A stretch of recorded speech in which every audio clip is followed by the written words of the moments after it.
عَمَّ يَتَسَاءَلُونَ عَنِ النَّبَإِ الْعَظِيمِ الَّذِي هُمْ فِيهِ مُخْتَلِفُونَ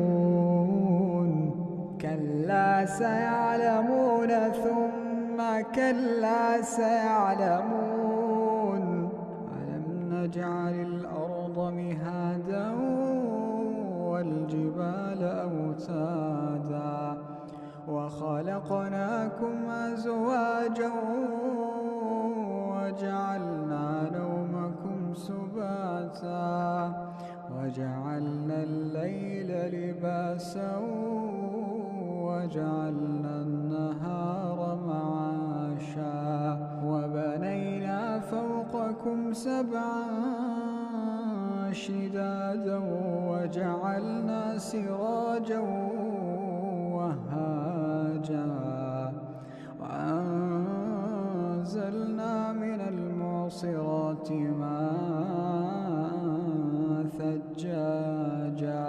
لِنُخْرِجَ بِهِ حَبًّا وَنَبَاتًا وَجَنَّاتٍ أَلْفَافًا